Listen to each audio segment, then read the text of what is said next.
Hello everyone, स्वागत है आप सभी लोगों का आपके अपने यूट्यूब चैनल स्टडी आईक्यू मंत्रा पर। उम्मीद करते हैं आप लोग बहुत ही बेहतर होंगे, स्वस्थ होंगे, मस्त होंगे और बहुत ही बेहतर तरीके से अध्ययन कर रहे होंगे। और अध्ययन आप लोगों को करना भी चाहिए, क्योंकि जो हमारे सपने हैं उनको पूरा करने के लिए हमें अथक प्रयास करना ज़रूरी है। तो आप लोग बेहतर तरीके से अध्ययन करते रहिए। कहाँ से कर रहे हैं ये ज़रूरी नहीं, बस आप अध्ययन कर रहे हैं और बेहतर कर रहे हैं तो ज़रूरी है। बस अपनी मंजिल को पाना है, कैसे पाना है कोई मतलब नहीं है, बस आप लोग बेहतर तरीके से अध्ययन करके आप मंजिल पाइए, ठीक है। और जहाँ से भी पढ़ रहे हैं आप लोग चीज़ों को बहुत ही विस्तार पूर्वक पढ़िए, अच्छे से जो महत्वपूर्ण कंटेंट है उनको आप लोग पढ़िए। जे कभी भी परीक्षाओं में प्रश्न आए होंगे उनको आप अध्ययन कीजिए, उनका आप अध्ययन कीजिए और उनसे मिलते हुए प्रश्नों का और अध्ययन कीजिए। तो यहाँ से एक आपको रास्ता मिलेगा, आपको प्रश्न की प्रकृति समझने का मौका मिलेगा कि किस प्रकार से प्रश्न आ रहा है। दूसरी बात कि जिस परीक्षा की तैयारी कर रहे हैं उनका पीवाईक्यू उठाइए और फिर वहां देखिए कि किस लेवल तक प्रश्न पूछा जा रहा है, तो उस लेवल तक जो है आप विषयों का जो है विस्तृत अध्ययन कीजिए और साथ ही साथ आप लोग प्रैक्टिस करते रहिए। आज जो है हम लोग अभी तक आपने देखा होगा कि आपको यहाँ पर जीके जीएस का प्रैक्टिस सेशन मिल रहा था, लेकिन आज की जो क्लास लेकर आया हूँ मैं इतिहास विषय की क्लास लेकर आया हूँ। और इतिहास में हम लोग स्टार्ट करेंगे प्राचीन भारत का इतिहास, ठीक है। प्राचीन भारत का इतिहास से हम लोग यहाँ क्लास की स्टार्ट करेंगे कि प्राचीन भारत का जो इतिहास रहा है कि किस प्रकार से हम लोग इतिहास का अध्ययन करते हैं, कि क्या इनके कालखंड हो गए, उन कालखंडों की विशेषताएं क्या हैं, इन सभी चीजों पर हम लोग फोकस करेंगे। एक एक तथ्य को हम लोग विस्तृत रूप से अध्ययन करेंगे। जैसा कि आप लोग जानते हैं कि इतिहास प्रागैतिहासिक काल की बात कर रहा है, ठीक है, जिसमें हम प्रागैतिहासिक काल का जब अध्ययन करते हैं तो अपनी सहूलियत के आधार पर जो है विद्वानों ने प्रागैतिहासिक काल को 3 कालखंडों में विभाजित किया है, ठीक है, जिसको हम लोग पुरापाषाण काल, मध्य पाषाण काल या फिर जो है नवपाषाण काल कहते हैं, ठीक है। क्लियर है ना। जैसे कि उच्च पुरापाषाण काल, मध्य पाषाण काल और निम्न पुरापाषाण काल, इस प्रकार से भी हम इनका विभाजन करते हैं, ठीक है ना। तो इन्हें पाषाण काल क्यों कहा गया, इसे पाषाण काल क्यों कहा गया, तो जो उस समय का जो मानव था उसने अपने दैनिक जीवन में रेगुलर जो हम यूज कर रहे थे तो वहां पर जो है पत्थरों का प्रयोग बहुत पत्थरों, तो यहाँ पर जो है पत्थरों का प्रयोग करते थे। चाहे पत्थर के बर्तन की बात करें, औजारों की बात करें, पत्थर के औजार बनाना, तो सारी चीजें जो है यहाँ पर पत्थर की होती थी। तो इसलिए जो है इसे पाषाण काल का, पाषाण का मतलब होता है पत्थर, पत्थर, ठीक है, तो इसलिए इसे पाषाण काल कहा गया है, ठीक है ना। पाषाण काल यानी कि पत्थरों का युग, मानव के द्वारा प्रयोग में पत्थर प्रयोग में लाए जा रहे थे, तो इसलिए ही इसे जो है, इसलिए ही इसे पाषाण काल कहा गया, पत्थर युग कहा गया है, ठीक है। उम्मीद करते हैं आप लोग यहाँ पर इसे बेहतर समझ पाए होंगे। अब हम लोग जो है एक एक इसके तथ्यों को समझते हैं, विस्तृत रूप से यहाँ पर हम लोग अध्ययन करेंगे। आप लोग जो है कॉपी कलम साथ में लेकर बैठिएगा, जो भी स्लाइड्स है इनका आप स्क्रीनशॉट लेते रहिएगा, जो कि आपके लिए बहुत काम आएंगे। यहाँ से किसी भी परीक्षा में उठने वाला प्रश्न जो है आपसे छूटेगा नहीं। आप अगर इसका बेहतर अध्ययन कर लेते हैं तो फिर जो है प्रश्न किसी भी प्रकार से नहीं छूटेगा। चलिए हम लोग शुरुआत करते हैं और उम्मीद करते हैं कि आप लोगों को यह कंटेंट और यह सेशन बहुत अच्छा लगेगा। बस आप लोगों से गुजारिश यही है कि आप लोग जो है इस कंटेंट को, इस सेशन को पूरा देखिएगा। आप लोग यहाँ आए हैं यहाँ तक तो आप अपना कीमती समय हमें आप दे सकते हैं और उसके बाद आप डिसाइड कीजिएगा कि वास्तव में आपको चीजें बेहतर मिली हैं या नहीं मिली है, ठीक है ना।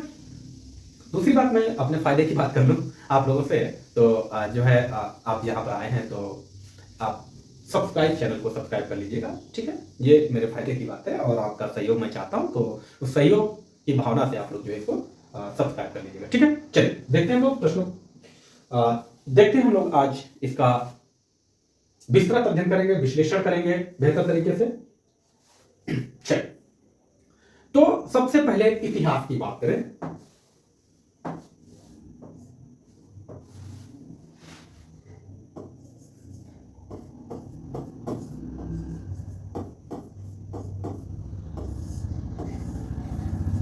इतिहास,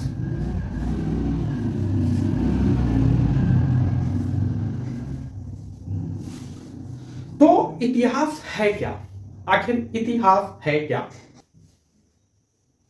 इतिहास है क्या, तो क्या बताएंगे कि इतिहास क्या है, जो बीत चुका है, यानी कि आज जो हम लोग आज डेट महसूस कर रहे हैं, आज का जो काल है, आज का जो दिन है, इससे पहले का जो समय है वो पूरा क्या होता है, इतिहास है। या इतिहास की परिभाषा की बात करेंगे तो क्या कहेंगे, जो बीत चुका है, जो बीत चुका है, जो बीत चुका है वही इतिहास है। यानी कि भूतकाल, पीछे का समय, बीता हुआ समय सब इतिहास है। ठीक है, सब कुछ इतिहास है। तो इतिहास है। अब यहीं से जो है इतिहास को जानने के स्रोत हम जानेंगे कैसे कि ये जो है ऐतिहासिक है। जानने के स्रोत, जानने के स्रोत की बात करेंगे तो जानने के स्रोत क्या क्या होंगे भाई, तो क्या बताओगे कि हम इतिहास के विषय में कैसे जानकारी प्राप्त करें या किन किन वस्तुओं के माध्यम से हमें इतिहास के बारे में जानकारी प्राप्त होती है। तो क्या बताओगे इतिहास की जानकारी हमें किस किस प्रकार से प्राप्त होती है। तो हम ये कह सकते हैं कि स्मारक हो सकते हैं, स्मारक हो सकते हैं और भवन हो सकते हैं। यानी कि जो प्राचीन काल का जो मानव था उसके द्वारा निर्मित स्मारक व भवन, स्मारक व भवन पुरातात्विक स्रोत हैं, यानी कि इतिहास को जानने के स्रोत हो सकते हैं। दूसरे पॉइंट में अगर कहें तो और क्या हो सकता है, तो क्या कह सकते हैं, मंदिर एवं गुफा। तो अब आज का तो समय ऐसा है कि हम लोग बहुत ही महत्वपूर्ण चीजें बनाते हैं। ठीक है, उस समय क्या रहा होगा कि मनुष्य ने पहले क्या स्मारक बनाए होंगे, नहीं तो क्या, तो कहेंगे मनुष्य ने पहले गुफाएं बनाई होंगी, उसके बाद जो है स्मारक बनाए होंगे, मंदिर व गुफाएं हो जाएंगे। इसके अलावा आपने और भी चीजें इतिहास में पढ़े, जैसे स्तूप, स्तूप बनाए गए, विहार बनाए गए, इनसे भी हमें इतिहास की जानकारी प्राप्त होती है। गुफा चित्रों से भी हमें इतिहास की जानकारी प्राप्त होती है, गुफा चित्रों से भी इतिहास की जानकारी प्राप्त होती है। और क्या क्या चीजों से, जैसे क्या बताएंगे, सिक्के, जो प्राचीन काल में जो प्रचलित सिक्के थे उनसे भी हम इतिहास की जानकारी प्राप्त करते हैं, सिक्कों के माध्यम से भी हम इतिहास की जानकारी प्राप्त करते हैं। साथ ही साथ बर्तनों से, बर्तन, ठीक है, बर्तन ये आपके जो है उस समय का है कि बर्तन रहे हुए, मिट्टी के बर्तन रहे हो सकते हैं, लकड़ी के रह सकते हैं या फिर पत्थर के बर्तन हो सकते हैं, इनसे भी जानकारी प्राप्त होती है। औजार, पत्थर, औजार से हम जो है इतिहास की जानकारी प्राप्त करते हैं, औजारों से भी हम लोग इतिहास की जानकारी प्राप्त करते हैं। आभूषण की बात करें तो आभूषण भी जो है पुरातात्विक स्रोत में आ जाते हैं, आभूषण भी। इसके अलावा भी कुछ चीजें और भी रहती हैं, जैसे क्या कहें, स्तंभ, स्तंभ लेख, स्तंभ लेख हो जाएंगे, यह भी जो है अभिलेख भी जो है, स्तंभ लेख, अभिलेख, ये सब कुछ क्या है, तो ये सारे के सारे ऐतिहासिक स्रोत हैं जिनके माध्यम से हमें इतिहास की जानकारी प्राप्त होती है। क्या यहाँ तक आप लोगों ने चीजें समझ ली हैं? हाँ, ये जो ऐतिहासिक स्रोत हैं इनकी जानकारी हम अलग अलग प्रकार से करते हैं कि किसी को हम जैसे, और लिपि, और क्या कहेंगे आप, लिपि की बात करेंगे। कुछ लिपियां ऐसी हैं जिनको पढ़ा गया है, कुछ लिपियां ऐसी हैं जिनको नहीं पढ़ा गया है, कुछ कालखंड ऐसे हैं जिन कालखंडों में लिपि का विकास ही नहीं हुआ है, तो लिपि का विकास ही नहीं हुआ है। ठीक है, और फिर भी हम उस कालखंड की जानकारी प्राप्त कर लेते हैं। तो इन सारी चीजों को हम स्रोतों में शामिल करते हैं। क्लियर ना? इन सारी चीजों को जो है हम स्रोत में शामिल करते हैं, जिनको हम कहेंगे पुरातात्विक स्रोत या फिर ऐतिहासिक स्रोत। जो और जैसे मानव कंकाल वगैरह हुआ, मानव कंकाल मिले हैं, पशुओं के पंजर मिले हैं, इनकी भी जानकारी हमें जो है मिलती है। और यहीं से जो है प्राचीन सभ्यताओं का जानकारी हमें प्राप्त होती है, जो प्राचीन काल में सभ्यताएं रही हैं उनके विषय में जानकारी प्राप्त होती है। ठीक है, तो प्राचीन जो वस्तुएं हैं उनकी जानकारी प्राप्त करने के लिए कार्बन 14C14 पद्धति का इस्तेमाल किया जाता है, और घटती हुई कार्बन की मात्रा से जो है हम वस्तुओं के काल की जो है काल की जानकारी प्राप्त करते हैं या उसके समय का निर्धारण कर पाते हैं, कार्बन 14 डेटिंग जो होती है उससे। ठीक है ना? क्लियर है? तो ये कुछ बातें रही हैं। ठीक, तो अब जो है हम लोग यहां तक आपने इसकी भूमिका को समझा होगा, बेहतर तरीके से आप लोग शायद समझ पा रहे होंगे।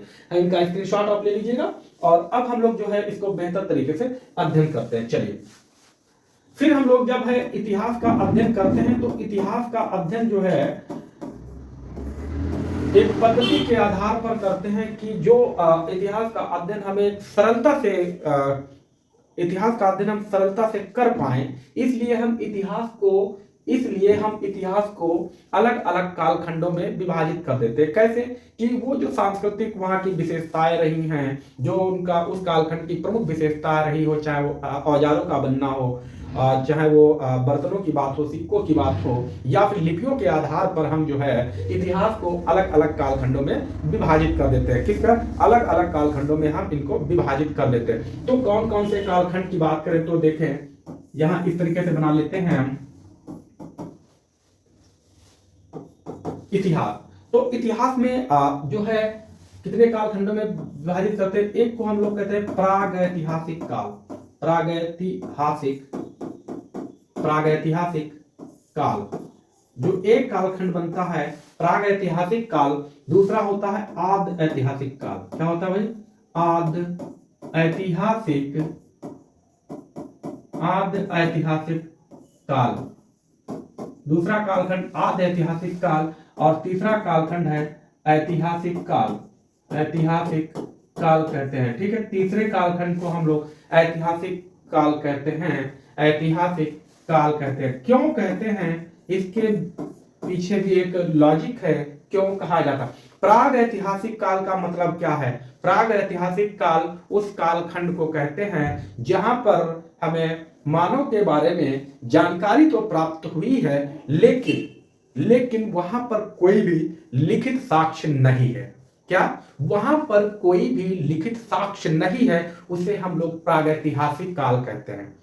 जिस कालखंड के बारे में हमें लिखित साक्ष्य प्राप्त ना हो उसे हम लोग प्रागैतिहासिक काल कहते हैं। आदि ऐतिहासिक काल में क्या है कि यहाँ पर जो आदि ऐतिहासिक काल है, यहाँ पर जो है लिखित साक्ष्य तो मिले हैं कि यहाँ पर मानव ने लिपि का विकास तो कर लिया है, लिखना प्रारंभ किया है। क्या लिखा है ये जानकारी अभी तक नहीं, यानी कि लिपि तो मिली है परंतु इसे पढ़ा नहीं गया है।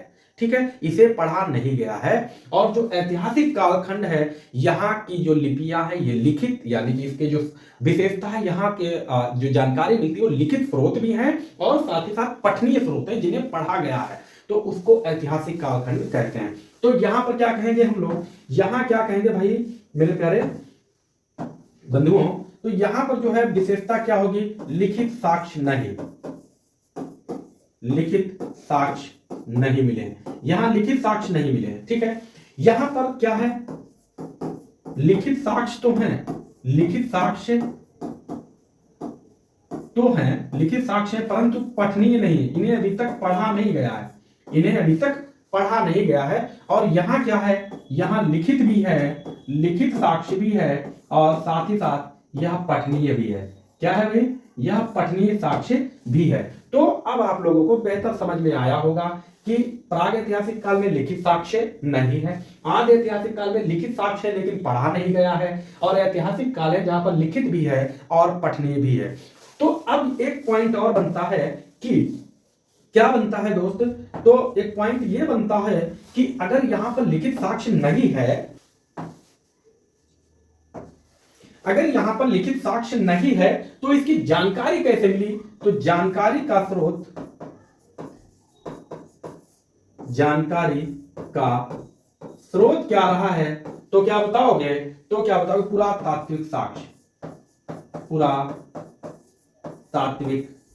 साक्ष्य, पुरातात्विक साक्ष्य यहां पर जो है जानकारी के स्रोत रहे। इसमें क्या हो सकता है? मनुष्यों के द्वारा प्रयोग में लाए गए औजार, मनुष्यों के द्वारा प्रयोग में लाए गए मृदभांड, मनुष्यों के कंकाल, गुफाएं, गुफा चित्र, स्मारक आदि जो है यहाँ पर साक्ष्य माना गया है। ठीक है, और जो आदि ऐतिहासिक काल की जानकारी हमें जो प्रदान करता है वह किसके द्वारा होती है? आदि ऐतिहासिक। तो यहाँ पर कहेंगे पुरातात्विक स्रोत भी दिया जाता है।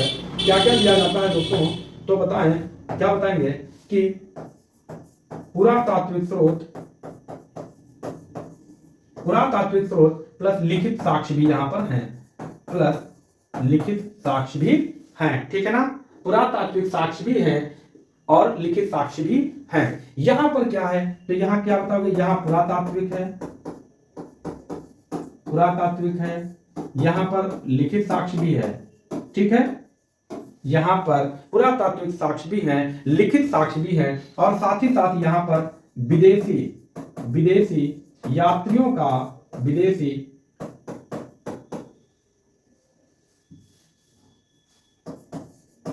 विदेशी विवरण भी यहाँ पर मिलता है, विदेशी विवरण भी यहाँ पर मिलता है।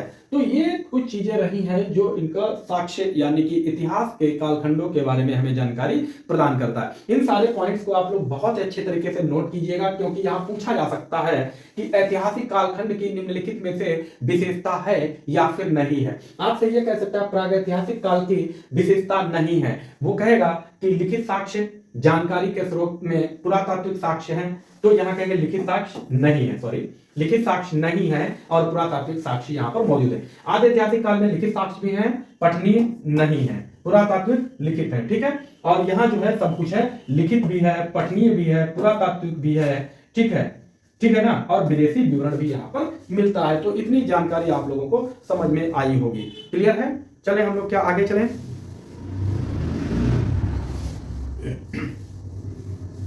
चलिए आगे देखते हैं।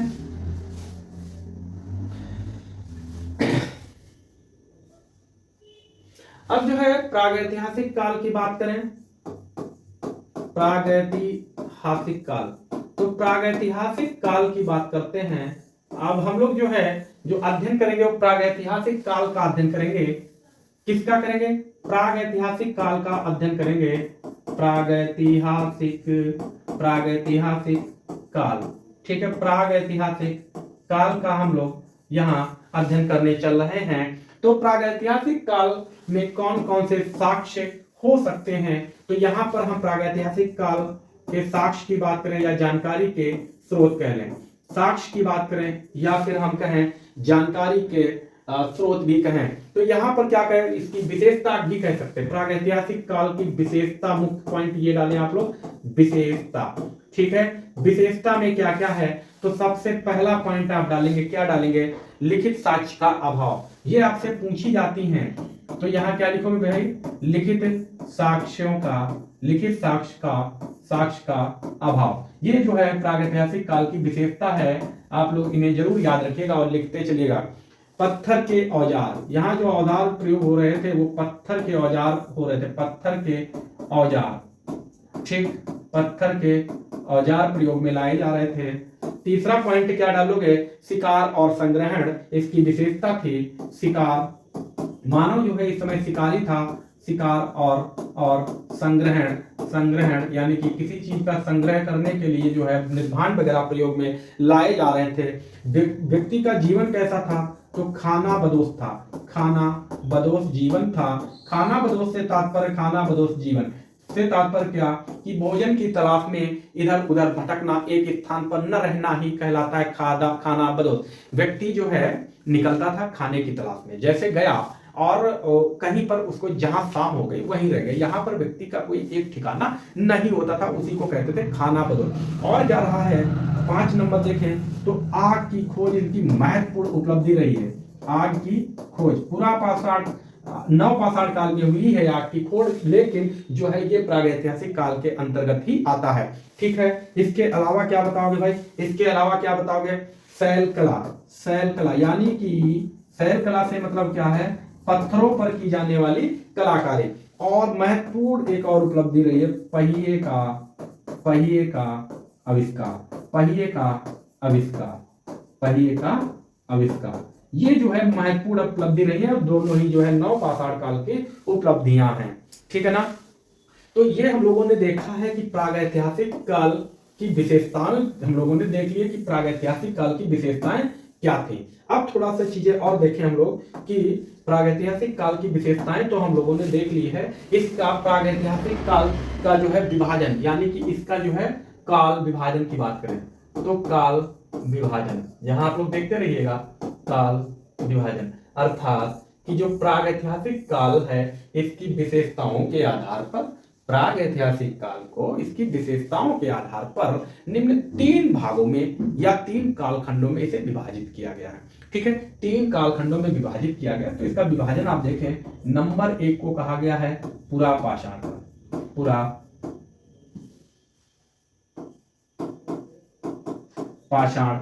काल। अगर पुरापाषाण काल ना मिले तो आप इसे कहेंगे उच्च पाषाण काल, उच्च पाषाण, ठीक है, उच्च पाषाण काल। दूसरा क्या है, तो इसको कहोगे मध्य पाषाण काल, मध्य पाषाण ठीक है, मध्य पाषाण काल। इसे क्या कहा गया है? नव पाषाण काल, नव या फिर निम्न पाषाण काल, या फिर निम्न पाषाण काल, ठीक है ना, निम्न पाषाण काल। तो 3 कालखंडों में जो है प्राग ऐतिहासिक काल को विभाजित किया जाता है, पुरा पाषाण काल, मध्य पाषाण काल और नव पाषाण काल यानी कि निम्न पाषाण काल। इसे पाषाण काल नाम क्यों दिया गया? प्रश्न उठता है, पाषाण काल क्यों कहा गया? पाषाण काल इसको इसलिए कहा गया है क्योंकि आज का जो मानव है, उस मतलब जो इस काल का जो मानव है वो पत्थरों का ही प्रयोग कर रहा था। पत्थरों के प्रयोग के कारण ही इसे पाषाण काल कहा गया है।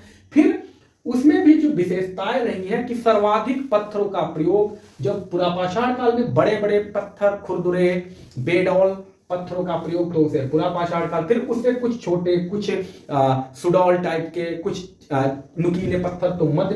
और नव पाषाण काल आते आते जो है इसका ज्यादा विकास हो गया। मनुष्य ने जो है हल्के और तीव्र औजारों का प्रयोग करना शुरू कर दिया, पॉलिशदार। तो वहां पर जो है नव पाषाण काल रहा है। तो इसका आप लोग स्क्रीनशॉट लीजिएगा। ये बहुत महत्वपूर्ण तथ्य हैं जो कि आपकी परीक्षाओं में सीधे पूछे जा सकते हैं कि विशेषताएं क्या हैं, ठीक है ना, क्लियर है। तो हम लोगों ने प्रागैतिहासिक काल की विशेषताओं को देख लिया है, साथ ही साथ प्रागैतिहासिक काल का काल विभाजन भी देख लिया है कि कितने कालखंडों में उसे विभाजित किया गया है। अब हम लोग इन तीनों कालों को पढ़ते हैं, बेहतर तरीके से इनका अध्ययन करते हैं कि जो कालखंड है इनकी क्या क्या विशेषताएं हैं। चलिए आगे देखते हैं हम लोग। अब आप लोग जो है हेडिंग डालेंगे पुरा पाषाण काल। यहां इसकी प्रमुख विशेषताओं को हम लोग देखेंगे। पुरा पाषाण काल,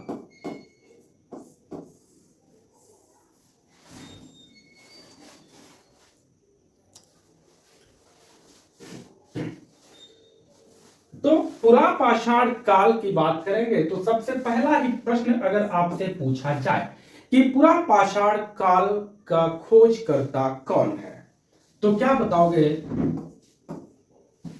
रॉबर्ट ब्रूस फूट। पुरा पाषाण काल जो है सभ्यता, ठीक है, रॉबर्ट ब्रूस फूट ने इसकी खोज की थी, ठीक है ना, इसकी खोज की थी। और जो यहां पर प्रथम साक्ष्य मिला था, यहां पर जो प्रथम साक्ष्य मिला है, पहला साक्ष्य जो इस कालखंड का, पुरा पाषाण कालखंड का पहला साक्ष्य जो मिला, प्रथम साक्ष्य की बात करेंगे तो प्रथम साक्ष्य जो है वो मिला क्या है, तो आप क्या बताओगे? तो बताओगे हैंड एक्स, जिसे आप कहते हैं कुल्हाड़ी। क्या मिला है? तो बताओगे कुल्हाड़ी, जिसे हैंड एक्स कहा जाता है, हैंड एक्स कहा जाता है।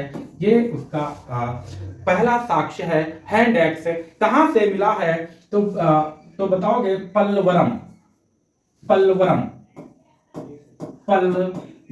स्थान है जो कि मद्रास क्षेत्र में है, मद्रास यानी कि चेन्नई की बात करेंगे तो यहां से पहला साक्ष्य मिला है। और अगर इसके टाइम पीरियड की बात करें कब मिला है, तो बताओगे 1863 ईस्वी में पहला साक्ष्य मिला है, ठीक है।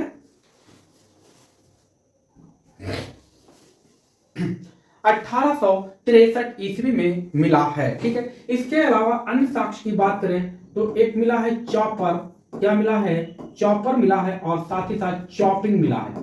चॉपर और चॉपिंग भी यहां से साक्ष्य मिला है। और यह मिला कहां से है? चॉपर एवं चॉपिंग की बात करें तो बताओगे सोहन नदी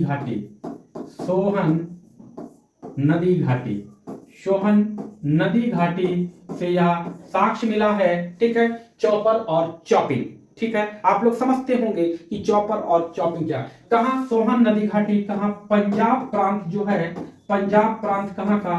तो पाक से आप लोग समझेंगे पाकिस्तान, ठीक है, पंजाब यानी कि पाकिस्तान के पंजाब प्रांत से जो दूसरा साक्ष्य मिला है, चॉपर एवं चॉपिंग भी मिला है।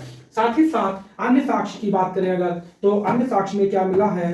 अन्य साक्ष्य में क्या मिला है? मानव की खोपड़ी, ठीक है, मानव की खोपड़ी का प्रथम साक्ष्य मिला है। मानव की खोपड़ी का जो है प्रथम साक्ष्य मिला है, ठीक है, मानव की खोपड़ी का प्रथम साक्ष्य का प्रथम साक्ष्य जो है यह मिला है, ठीक है ना, प्रथम साक्ष्य मिला है। और ये कहां से मिला है तो बताओगे हथनौरा, हथनौरा, हथनौरा से मिला है। और हथनौरा कहाँ है, हथनौरा कहाँ है तो बताओगे नर्मदा नदी घाटी, ठीक है। यह किस नदी घाटी में मिला है, नर्मदा नदी घाटी में मिला है। हथनौरा क्षेत्र जो है नर्मदा नदी घाटी में पड़ता है, वहां से मिला है मानव की खोपड़ी का जो है साक्ष्य। और यह नर्मदा नदी घाटी यानी कि क्षेत्र की बात करेंगे तो कहोगे सीहोर, सीहोर जिला है। और ये कहाँ पड़ता है तो सीहोर जिला के मध्य प्रदेश से, ठीक है, नर्मदा नदी घाटी, ठीक है, मानव खोपड़ी का प्रथम साक्ष्य मिला है। और यह मिला कब है तो क्या बताओगे 1982 ईस्वी में,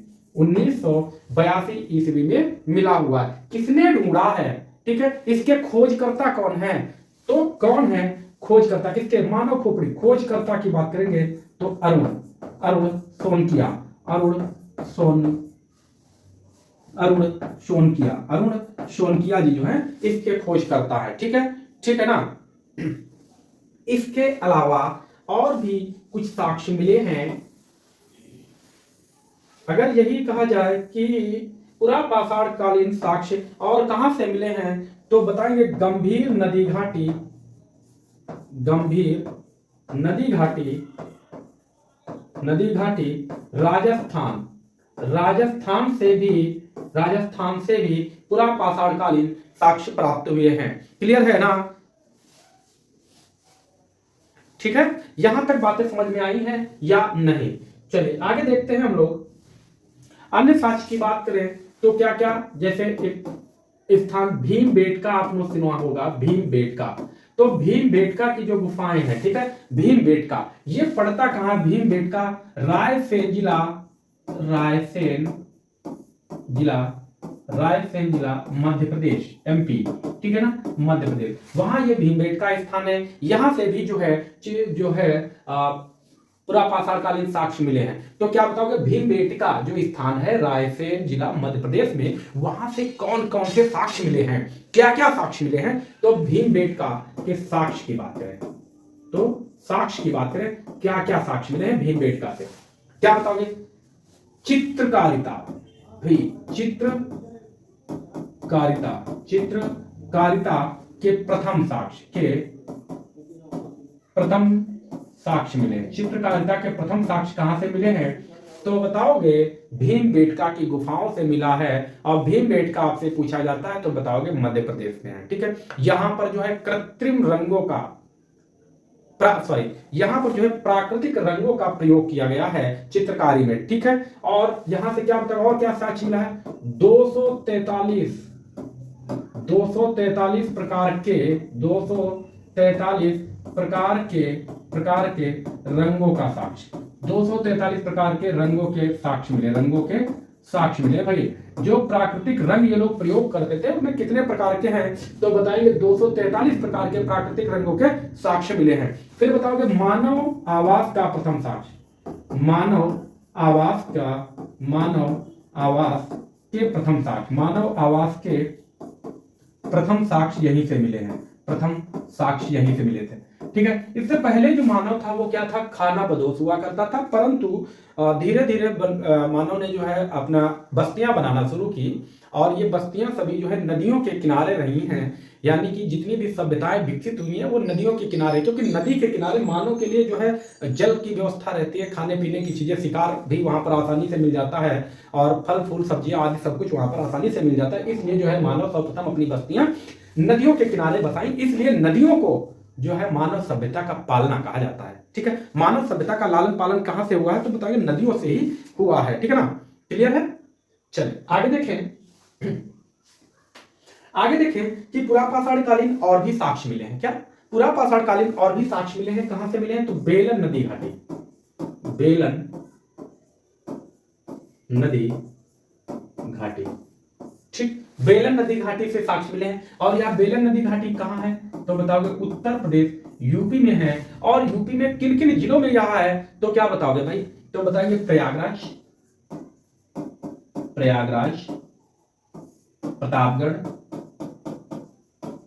और मिर्जापुर, तो यहां से जो है ये बेलन नदी घाटी यहां विकसित थी।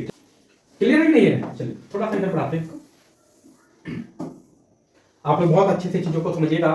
ठीक है, बेलन नदी घाटी है ना, तो कहां कहां ये है, इसका विस्तार कहां है? प्रयागराज, प्रतापगढ़ और मिर्जापुर। ठीक है, तो बेलन नदी घाटी से पहला जो साक्ष्य एक मिला है वो क्या बताओगे? मातृ देवी की प्रतिमा। यहां की बात करें, साक्ष्य की बात करें, साक्ष्य,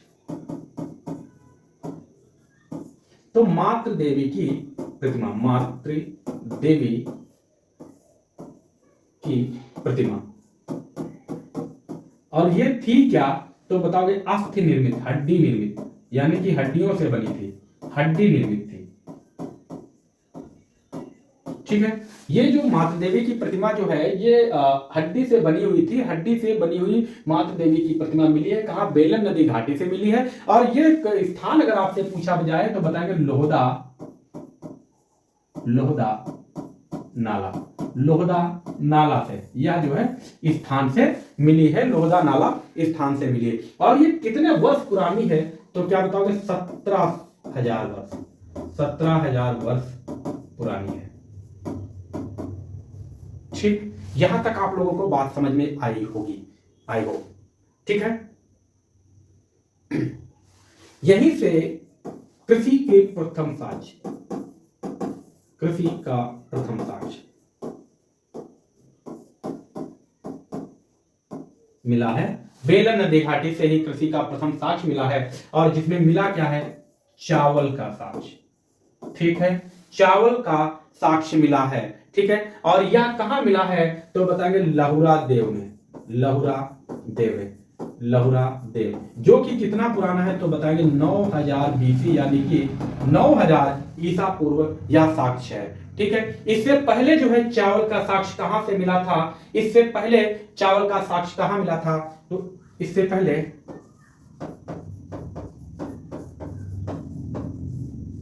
ये आधुनिक शोध में पाया गया, आधुनिक खोज में ये जो है अभी मिला है। लेकिन सबसे पहले जो पुराना माना जाता था वो कहां से मिला था चावल का साक्ष्य? वो कोल्डी हवा, कोल्डी हवा, कोल्डी हवा से मिला था। वह कितना साल पुराना था? तो बताएगा 6500 वर्ष पुराना था, 6500 वर्ष पुराना था बीसी। ठीक है, तो इतना जो है वो पुराना था, चावल की भूसी का साक्ष्य था ये। ठीक है, वो मिला था। लेकिन बाद में आधुनिक शोध हुए तो आधुनिक खोजों में जो है वो मिला है ये वाला चावल का साक्ष्य, जो लहुरा देव से मिला है, 9000 ईसा पूर्व का साक्ष्य मिला है। ठीक है, अभी यहां पर और भी चीजें हैं कि पूरा पाषाण काल में क्या मानव जो है आग से परिचित था? प्रश्न है, क्या पूरा पाषाण काल में मानव आग से परिचित था? तो कहेंगे यस, हाँ, पूरा पाषाण काल में मानव आग से परिचित था, परंतु आग के प्रयोग से परिचित नहीं था। यह ध्यान रखेंगे, आग के प्रयोग से परिचित नहीं था। आग के संदर्भ में तो जानता था, परंतु इसका यूज नहीं जानता था। यूज कब जाना इसने, इसका प्रयोग कब जाना? तो नव पाषाण काल में, जब आप लोग जानते हैं कि नव पाषाण काल में आग की खोज, इसकी क्रांति थी, एक क्रांति थी, पहिए की खोज एक क्रांति लाई है। तो ये सारी चीजें आप लोग याद रखते चलिएगा। ठीक है ना?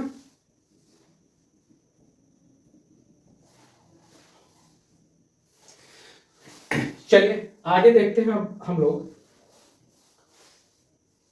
तो यहां तक जो है आप लोगों ने पूरा पाषाण काल, पूरा पाषाण काल आप लोगों ने बेहतर तरीके से समझ लिया होगा। ठीक है, तो हमारा एक कालखंड खत्म हो गया है, प्राग ऐतिहासिक काल का एक कालखंड, पूरा पाषाण काल खत्म हो गया। अब हम लोग देखते हैं मध्य पाषाण काल। तो अगली स्लाइड पर चलें और यहां हम लोग देखें मध्य पाषाण काल के संदर्भ में कुछ विशेष तथ्य।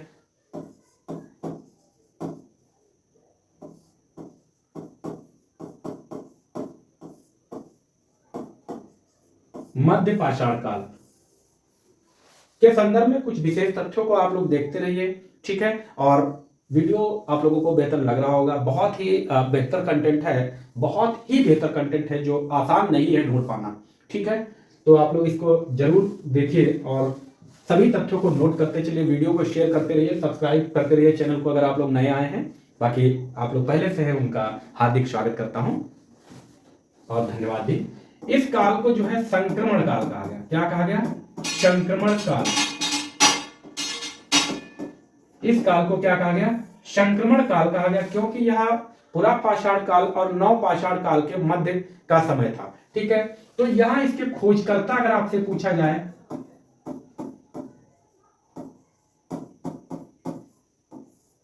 इसके जिस प्रकार से हम लोगों ने पूरा पाषाण काल में की बात की है, तो इसी प्रकार जो है मध्य पाषाण के खोजकर्ता की बात की जाए तो क्या बताओगे? सी एल कार्लाइज महोदय जी है, इसके खोजकर्ता है। ठीक है, और यह जो है खोज इन्हें इसके संदर्भ में जो स्थान है, जो पूरा मध्य पाषाण कालीन खंड जो है, इसके विषय में जानकारी मिली कब? तो 1857 ईस्वी में। ठीक है, 1857 ईस्वी में मिली है। ठीक है, प्रमुख इसकी विशेषता की बात क्या बताएं? यहां पर जो है, जो पूरा पाषाण काल में बड़े बड़े पत्थर के औजार बेडौल खुरदुरे हुआ करते थे, उनमें कुछ विकास हुआ, और यहाँ पर जो है पत्थर के औजार जो है पहले से कुछ छोटे, सुडौल और कुछ नुकीले धारदार बनने लगे। और यहाँ की जो प्रमुख साक्ष्य की बात करें, प्रमुख साक्ष्य, तो प्रमुख साक्ष्य में मिला क्या? भेदनी, ठीक है, और छेनी मिला है, छेदनी, भेदनी और छेदनी। तो ये दो, भेदने वाला, छेदने वाला, या फिर इसको खुरचनी भी कह सकते हैं। ठीक है, खुरचनी। तो ये साक्ष्य यहां से प्राप्त हुए हैं, इसे मध्य पाषाण काल से। ठीक है ना, मध्य पाषाण काल से। अब इसके संदर्भ में कुछ और भी चीजें हैं, जैसे प्राप्त साक्ष्य जो यहाँ कहां से साक्ष्य प्राप्त हुए, तो मध्य पाषाण काल में, मध्य पाषाण काल में प्राप्त साक्ष्य,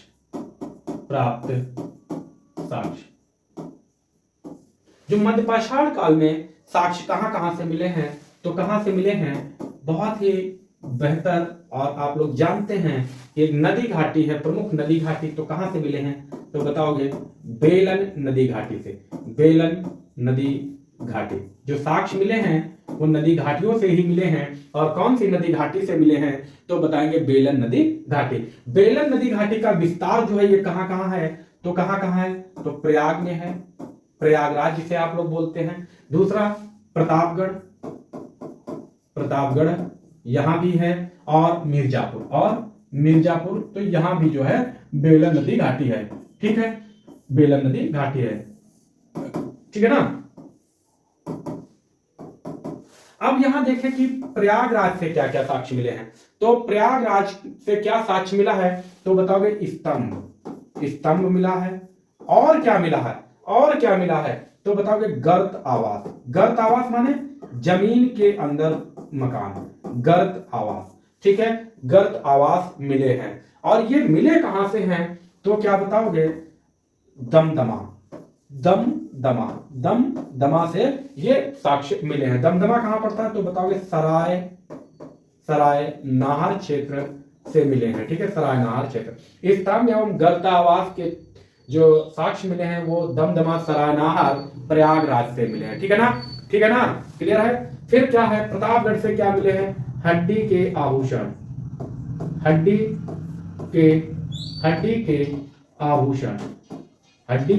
आभूषण, ये कहां से मिले हैं? तो ये प्रतापगढ़ से मिले हैं। और कहां से मिले हैं? प्रतापगढ़ का जो क्षेत्र है कहां से? तो बताओगे? महदहा से जो है ये साक्ष्य मिले हैं। इसी प्रकार जो है मिर्जापुर, ठीक है, तो मिर्जापुर से कौन साक्ष्य मिले हैं? तो यहां क्या क्या मिले हैं? चित्रकारी के साक्ष्य मिले हैं, और क्या मिले हैं? मानव कंकाल के भी साक्ष्य मिले हैं। ठीक है ना। तो यहां से कुछ महत्वपूर्ण साक्ष्य यहां से मिले हैं। साथ ही साथ मध्य पाषाण कालीन साक्ष्य और कहां से मिले हैं? तो कहां से बताओगे? गुजरात से भी मध्य पाषाण कालीन साक्ष्य मिले हैं। और गुजरात आओगे? 14 जोड़ी मानव कंकाल के साक्ष्य मिले हैं, मानव कंकाल के साक्ष्य। और ये कहां से मिले हैं? तो गुजरात का क्षेत्र पड़ता है लगनासा।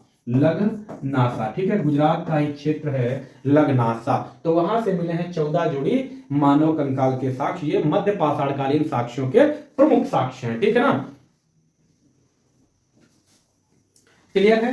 तो यहां हम लोगों ने आज जो है ये मध्य पाषाण काल को भी पूरी तरीके से फिनिश कर लिया। इससे ज्यादा बाहर नहीं जाना चाहिए मध्य पाषाण काल से। ठीक है, और उम्मीद करते हैं कि आप लोगों को एक बेहतर कंटेंट मिल रहा है और सेशन भी आप लोगों को बेहतर लग रहा होगा।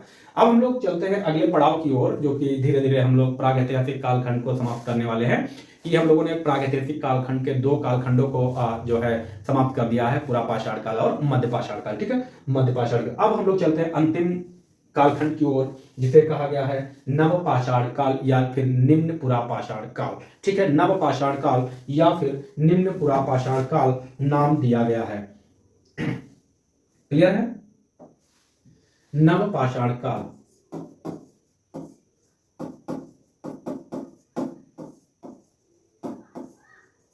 या फिर निम्न पुरा पाषाण काल, निम्न पुरा पाषाण काल, यह इसको नाम दिया गया है।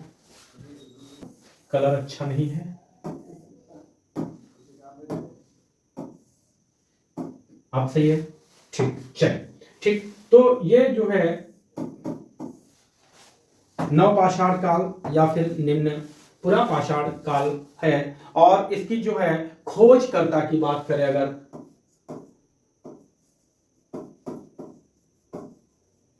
खोजकर्ता तो क्या बताओगे? John Lubbock, John Lubbock. ठीक, जो निम्न पुरा पाषाण काल या नव पुरा पाषाण काल है, इसके खोजकर्ता जो है जॉन लुबाब जी हैं। और कब खोज की है इसकी तो बताओगे? 1865 ईस्वी में। ठीक है, 1865 ईस्वी में ये इसकी खोज की गई। यहां से जो है पशुपालन के प्रथम साक्ष्य मिले हैं। तो क्या बताओगे? पशुपालन के प्रथम साक्ष्य, पशुपालन के प्रथम साक्ष्य, पशुपालन के प्रथम साक्ष्य कब मिले हैं? तो क्या बताओगे? नव पाषाण काल में प्रथम साक्ष्य। ठीक है, क्लियर है ना यहां तक? और पशुपालन के द्वितीय साक्ष्य जो है वो मध्य प्रदेश से मिले हैं। ठीक है, पशुपालन के द्वितीय साक्ष्य जो है वो मध्य प्रदेश से मिले हैं। क्लियर है? तो उसको याद रखिएगा। अब जो है प्रमुख क्षेत्र की बात करें, साक्ष्य जो मिले हैं कहां कहां से मिले हैं, तो इसके प्रमुख क्षेत्रों की बात कर लें कि प्रमुख क्षेत्र,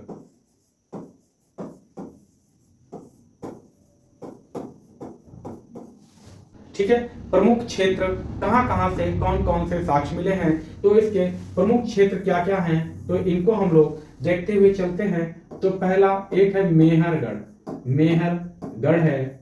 ठीक है, और क्या क्या है? बुर्जहोम है, बुर्जहोम से भी नव पाषाण काल के साक्ष्य मिले हैं। साथ ही साथ गुफ कराल, गुफ कराल, गुफ कराल, यहां से भी जो है नव पाषाणकालीन साक्ष्य मिले हैं। ठीक है, तो मेहरगढ़ जो है ये पड़ता कहां है? तो मेहरगढ़ जो है ये बलूचिस्तान में है। कहां है? इसको इस तरीके से लिखते हैं, मेहरगढ़, मेहरगढ़ बलूचिस्तान, बलूचिस्तान। ठीक है, मेहरगढ़ बलूचिस्तान, यहां से कुछ साक्ष्य मिले हैं। और कौन कौन से साक्ष्य मिले तो क्या बताओगे? तांबा गलाने की, तांबा गलाने की भट्टी के साक्ष्य मिले हैं, भट्टी के साक्ष्य मिले हैं। तो तांबा गलाने की भट्टी के साक्ष्य तो मिले हैं, साथ ही साथ तांबे के भी साक्ष्य मिले हैं। किसके? ये तो पता ही चल जाएगा ना, तांबे के साक्ष्य मिले हैं, तांबे के साक्ष्य भी मिले हैं। ठीक है, तांबे के साक्ष्य भी मिले हैं। साथ ही साथ क्या बताया कि कपास की खेती के साक्ष्य, कपास की खेती, कपास की खेती के साक्ष्य भी मिले हैं। और क्या मिला है? रोटी के साक्ष्य भी यहां से प्राप्त हुए, रोटी के साक्ष्य।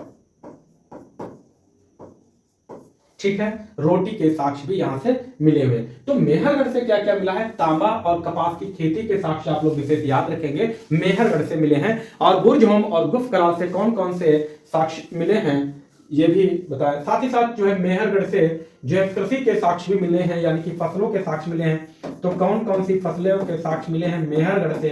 तो क्या बताओगे? गेहूं, जौ, धान। ठीक है, गेहूं, जौ, धान, चना, मटर। ठीक, चना, मटर। इसके अलावा क्या मिला है? सरसों। इसके अलावा क्या मिला है? सरसों, सरसों के अलावा क्या मिला है? तरबूज। सरसों के अलावा तरबूज। तरबूज के अलावा क्या क्या बताओगे आप? खरबूजा और खरबूजा, खरबूजा, खरबूजा और अंगूर की खेती के साक्ष्य, और अंगूर की खेती के साक्ष्य भी मिले हैं, खेती के साक्ष्य। दोस्तों इतने सारे साक्ष्य यहाँ से मिले हैं, मेहरगढ़ से नवपाषाणकालीन साक्ष्य हैं। ठीक है, नवपाषाणकालीन साक्ष्य। और यहां नोट करके लिखोगे, मानव ने, नोट करके लिखिए, मानव ने, नोट, मानव ने सर्वप्रथम जौ की खेती, सर्वप्रथम जौ की खेती करना प्रारंभ किया, जौ की खेती करना शुरू किया। ठीक है, ये ऐसे साक्ष्य मिले हैं। ठीक है ना, शुरू किया, हम तो वहां थे नहीं है ना कि जो हम तुमको बताओ, पर जो है ये साक्ष्य मिले हैं, ऐसे प्रमाण मिले हैं कि मानव ने सबसे पहले जौ की खेती करना शुरू किया है। ठीक है, तो बाकी हम तो नहीं थे वहां पर, जो हम बताएं तुमको एकदम क्लियर क्या क्या हुआ था। ठीक ना, चलो आगे चलते हैं, आगे देखते हैं। फिर क्या बताओ कि जो है बुर्ज होम,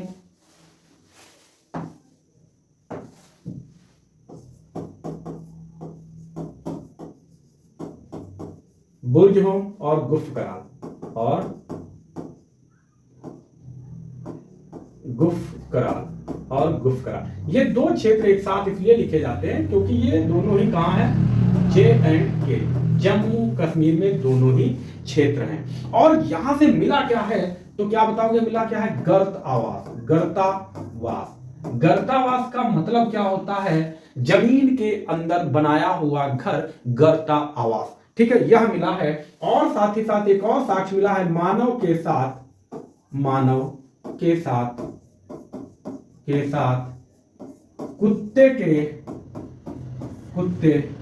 के दफनाए जाने के